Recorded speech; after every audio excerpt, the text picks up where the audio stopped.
Today I'm going to discuss my top 10 tips for growing long, healthy, beautiful hair. I'm just going to give you a sneak peek of each of these tips, all 10, and then I'm going to be posting videos later breaking these down into their own little series. So don't worry, I'll go really into depth about each of these tips in videos to come. I just want to give you the top 10 reasons that I have today. So number 1 on my list is vitamins.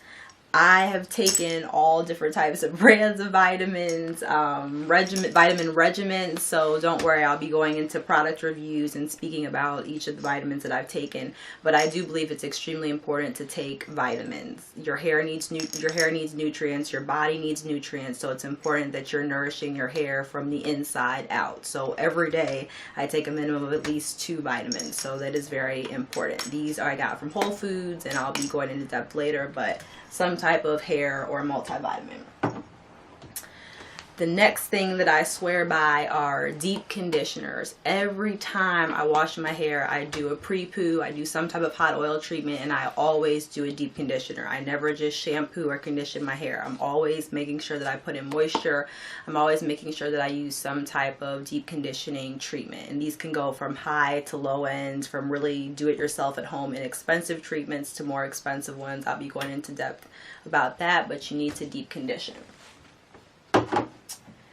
The next thing is using natural hair oils. This is my best friend. We go way back.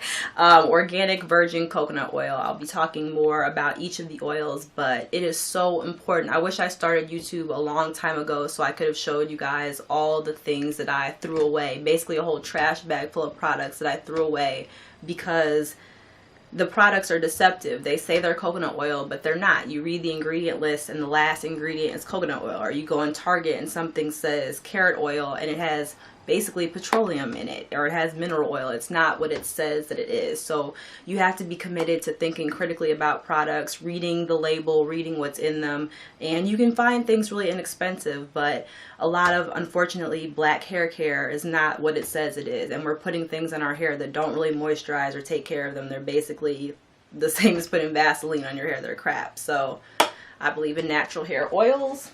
Keep the hair moisturized. The fourth thing is taking care of your hair at night. I always wrap my hair. I'm a very rough, wild sleeper, so I normally have to put 2 silk scarves on, and I'll show you guys how I do that. So I normally wrap my hair up at night. I put on a silk scarf one way and a silk scarf the other way. I get these really inexpensive at vintage thrift stores, $2-3. And I also have a satin pillowcase. I believe in having a satin. Cotton is the devil. You do not want your hair on cotton. The friction of it really promotes breakage. It really is drying to your hair when you think about using cotton washcloths or towels to dry off. It absorbs moisture, and so when you sleep with a satin pillowcase, when you sleep with silk, it allows your hair to keep the moisture and also to stay smooth and not break off. So I always wrap my hair at night. In fact, as soon as I get home from work or I'm done for the day, my hair is wrapped in the house. So wrapping hair. The next thing is trying to use minimum heat. In this video and for the next few videos, my hair is straight right now. I really only straighten my hair every 3 weeks or so. And I don't put heat on my hair in between my washes. So I really try to keep my heat to a minimum. I do wear my hair natural and curly sometimes. I will be showing you guys that, the regimen and the products that I use, but really you cannot put heat on your hair every day. You cannot put heat on your edges every day. You just can't use heat that frequently. So trying to keep your heat to a minimum. The next thing, and I know this will be controversial, and these are things, I'm not an expert, I'm not a licensed cosmetologist, these are things that work for me. So there are a lot of YouTubers out there that have relaxers, there's a lot of YouTubers out there that have texturizers that are able to grow long hair. In my personal journey, and for me, relaxers were something I didn't need and something that unfortunately led to me having hair loss. I've had every color hair under the sun: red, brown, bleach, blonde, highlights. I mean, the Keisha Cole blonde hair. And almost all my friends, people that I talk to, say when they get color, it causes their hair to break off. It's very difficult to maintain and to keep while having long, healthy hair. So I made the commitment to, my last relaxer was 5-6 years ago. I don't have any relaxer in my hair anymore. and I don't have any artificial color.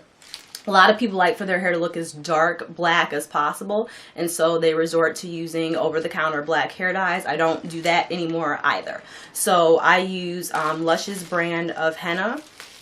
It has a henna and indigo mixture, which doesn't create the red tint, it creates black. And I'll be making a video on that as well, but I use natural, basically henna and indigo to naturally dye my hair. So I don't use any relaxers, don't use any unnatural hair dyes. The next step is protective styles, and this is also a very controversial topic. For 2 years I wore my hair in sew-ins. I wore hair extensions, and that's how I basically got a good starter length that I was comfortable with for me to start wearing my hair out. So for me, that was my kind of go-to protective style. But whether yours are buns, whether yours are braids, whether it's twist outs, twists, whatever it is, have some type of protective style in which your hair is able to relax and rest and not be constantly manipulated or constantly exposed to heat. The next one is going to be sectioning. And this may sound weird or random, but I am a firm believer. I do my hair all myself now, basically. One of the reasons for that was going to hairstylists, and as my hair started to grow out, having stylists try to rip a blow dryer through my hair or take a fine-tooth comb and start combing, and my hair would be a matted, just crazy mess. And so now I'm very gentle and I take time with my hair. I section it off. I swear by these clips. You can get these at the beauty supply, wherever, really cheap, and make a lot of sections, blow dry each section out. Moisturize and seal each section, straighten each section. Don't get overwhelmed by your hair. Don't have tangles or a lot of hair coming out because you're not taking the time to section off your hair, and make sure that you're paying attention to each area and also the scalp of that area. So that may seem random. I don't hear a lot of women on YouTube talking about that, but it's something that's very important to me, especially at this length. The next step has to do with trimming. I do all my trimming myself now. I use the search and destroy and dusting method. I'll be talking about that as well. But making sure you have something in your regimen that has to do with dealing with those split ends, because the hair will continue to split up the shaft if you do not take care of the split ends at the bottom. But at the same time, you have to understand that your hair only can grow from the root. That's where it's growing from. So making sure you're taking care of that, and making sure you're taking care of this hair on the end that's been with you for sometimes years and is possibly gone through a lot and needs to be trimmed. And the last step has to do with water inside and outside. Making sure you drink a lot of water daily, making sure you're clean and healthy on the inside.